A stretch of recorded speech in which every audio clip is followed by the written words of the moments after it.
ndax xam nga ne aliyin ak zayd ak jaafar mos nañ xëccoo benn doomu Hamza bu jigéen ku nekk ci ñoom ni man maa gën a yey ci yor xale bi sama kër. lu waral loolu ak naka la histoire boobu demee?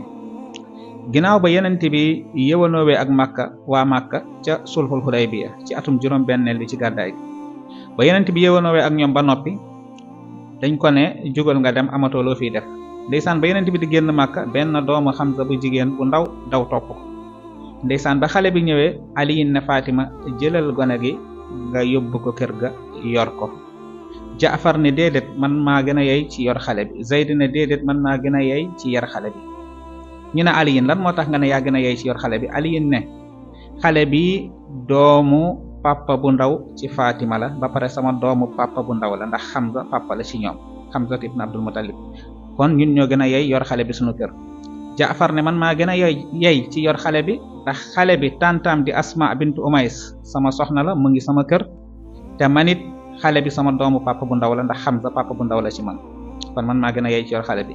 Zayd ibn Haarisa ne déedéet man maa gën a yey ci yor xale bi ndax Hamza sama mbokk la ci pas-pas ci l'islam. ndeysaan yenent bi atte leen, yenent bi ne leen bàyyi leen Jaafar ibn Abi Talib yor xale bi comme que tantay xale bi maanaam yaayu xale bi bu ndaw yaayam wu ndaw mu ngi ci suufu kilifteefu Jaafar mu ngi ko yor ca këram te ku ne xam na ni ndey moo gën a yey ci doom, kon bàyyi leen Jaafar yor xale bi.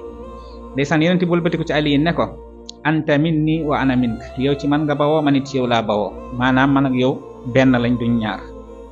mu ne Zayd ibn Haarisa anta axuna wa mawlaana, mu ne Zayd yow suñu mbokk nga ba noppi ci suñu suuf kilifteef nga nekk, suñu mbokk nga ci pas-pas ci lislaam. ndeysaan Ali ak Zayd ku nekk sant yenent bi gërëm ko ci cër wu rëy woowu. mu wëlbati ko ci Jaafar ne ko ashbahta xalqi wa xuluqi, yow yaa ma gën a nduru ci mbind ak ci jikko. Jaafar moom it daal di sant yenent bi gërëm ko ci cër wu rëy woowu. kon nii la xale bi mujjee nekk ci kër Seydina Jaafar ngir tàntam di fa nekkoon. mbokk saxaaba yaa ngi noonu, gis nga seen tabe ak seen yërmande ak seen ñeewante ak seen bëggante ak seen dimbalante foo ko natt rek weesu na ko. wasalaamu aleykum wa rahmatullahi wa barakaatu.